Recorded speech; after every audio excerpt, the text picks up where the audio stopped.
colleagues and investors.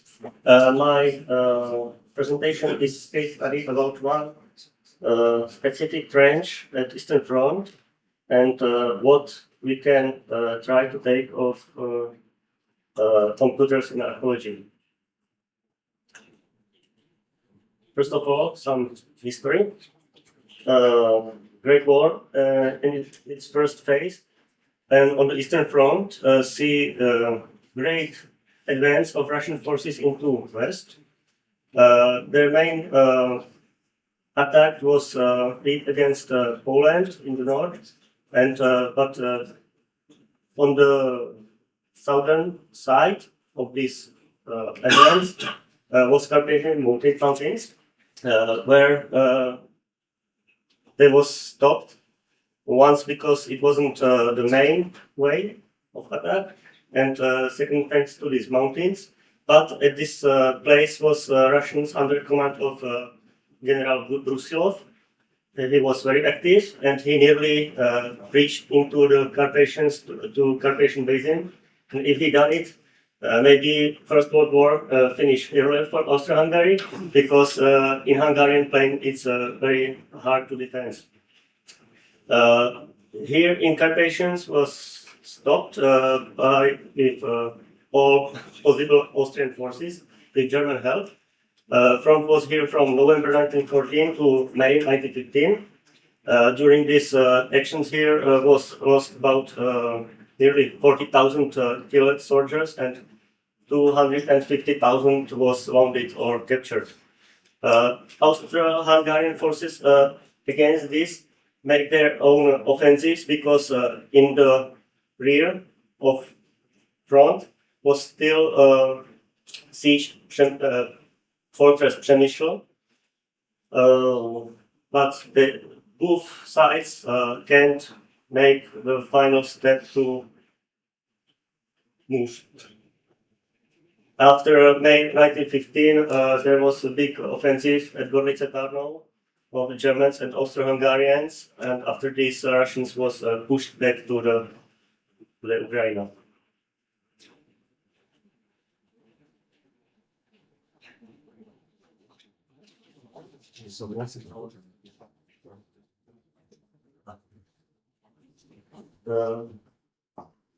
Here is our area of interest, Dolny borders.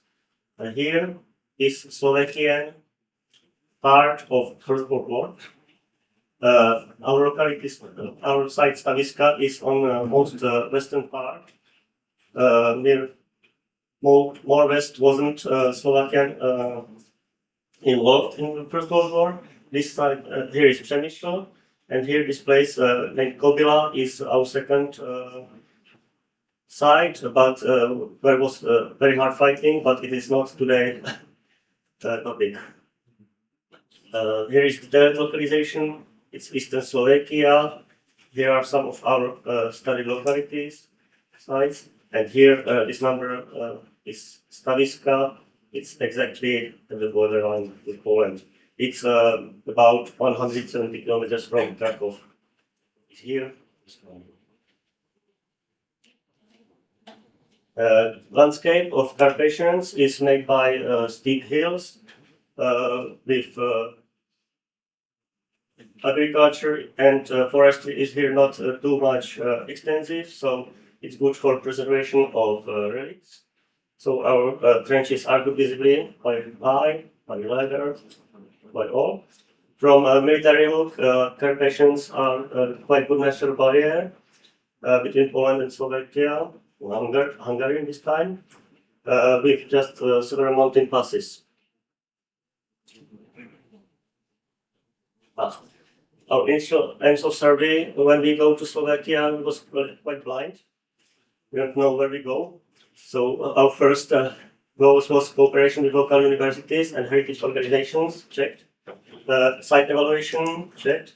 Documentation and interpretation of the remains, we still work on it. And comparison and confrontation with historical records, still work on it. Our methods of survey are quite simple, because LiDAR survey on Slovakian side is not done yet, especially on eastern parts. So we speak about this site, what I have today, because it's on Polish border, so we used Polish data. Thank you for Poland for this. And we are quite limited to this. Next, we would use GIS, metal detector survey, mostly draw and photo documentation, and sometimes we try 3D modulation and photogrammetry. Our sources are period manuals and books, military intelligence and reports like plans, and historical photographs and memories. Now we go finally to site. Our local activities at this place are quite famous for in Czech Republic, because here at Stebnická huta was completely destroyed 28 infantry regiment from Prague, and both sides use it for the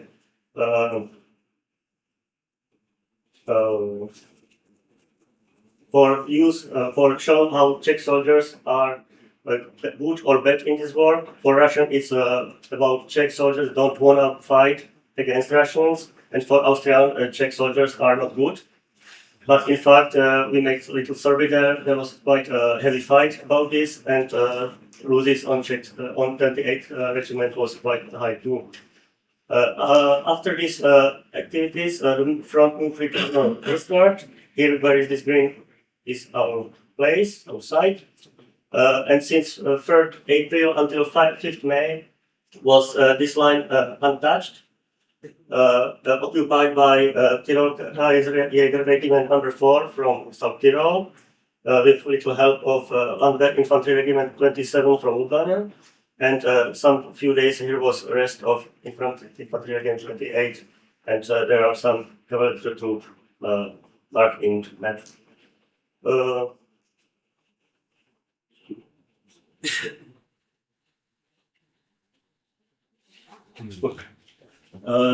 is what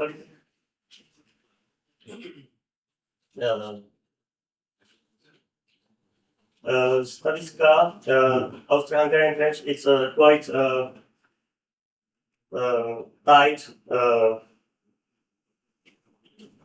tight hill. Here was built trenches. This is slope is quite right. It's hardly reached. Enemy is somewhere here. You can see this is trying to reach the ridge. And in the old mapping, it's visible this hill was forested even in these old times. So this is next for visibility. I will show later.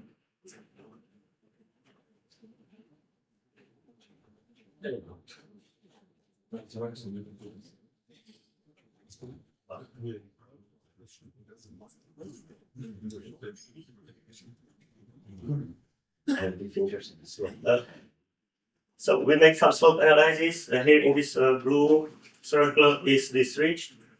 Here are positions of Russians. Here are positions of Austro-Hungarians. When we make a slope analysis and we try to see least coast path, when Russians can attack here, but this is quite like wall, so they must turn and circle, and here is a valley they can use. But it's quite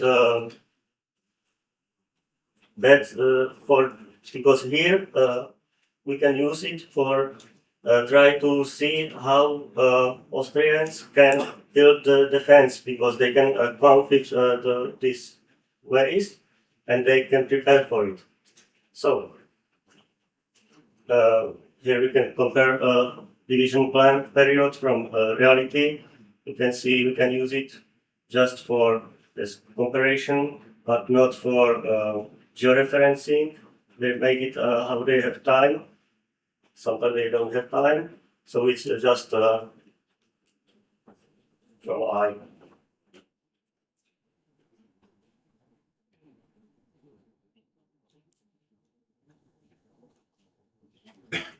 Here we are locally at site surface survey. You can see the trenches are well preserved. At ALS, it's good visible too. Here is the line. Here is this corner, and here our draw of this corner, where we can see types of objects and objects in the rear, where we can make imagination of defense, how it looks, where they have K points, especially focus on these objects, I will say later.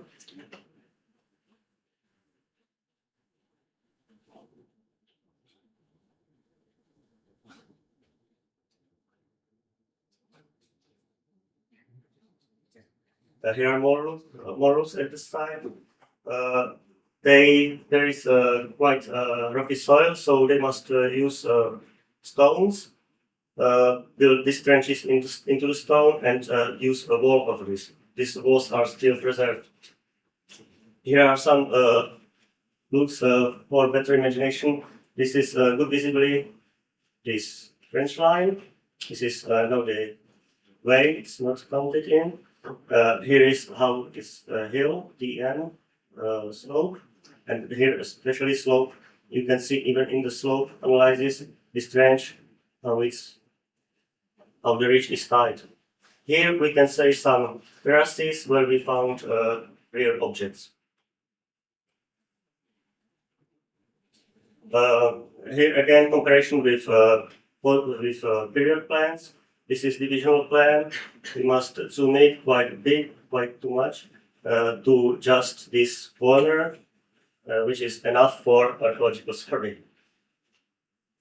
We used interpretation of objects based on comparison with period manuals. Here is photos how here is from handbook how it would look. Here is some photos how it was in reality. It is from Carpathians. They covered trenches with logs and ground. This is how to look position for machine gun. We tried at some places to make photogrammetry, and after this, from this photogrammetry, we tried to make some reconstructions for better imagination. Here it's this reconstruction is quite good. Just you can see here the stone walls around. It's in without snow. The most important in this part was localization of heavy guns, because as you can see on divisional plans, here are marked machine guns, and we have from this period of 1 month we have few plans, and every plan is this machine gun at different position, or at different position where these machine guns are. They change position maybe, or how will they draw it. So we try to use it on our plan. We know how machine gun position could look, and with comparison, it could be this place, maybe this place. But after you can take a photo from this time, and you can see they used just traverse in trenches to put this machine gun, and it is perfectly fit to this place. But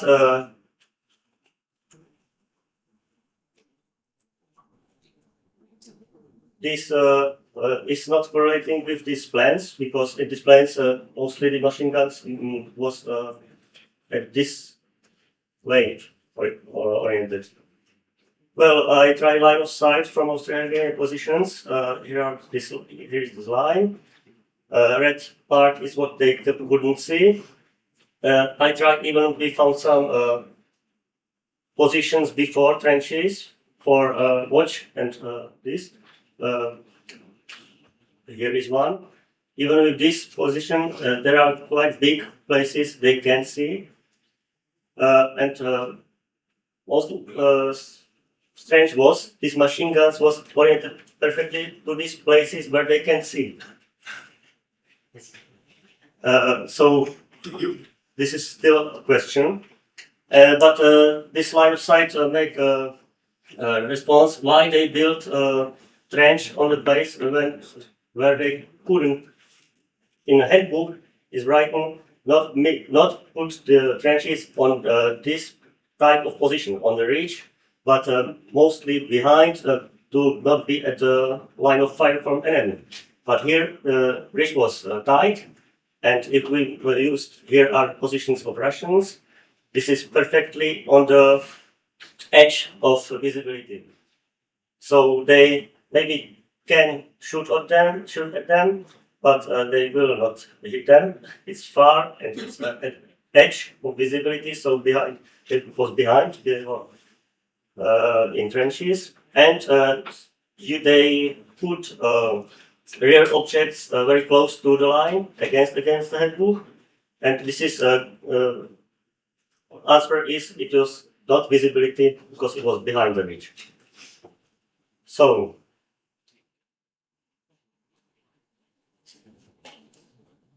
conclusion is we can reconstruct the face of trench line. With this reconstruction, we can imagine organization of defense and life at place. We can understand why those positions built not directly and often against period official manuals, but we open the question about line of sight and limits of defense, and so our research continues.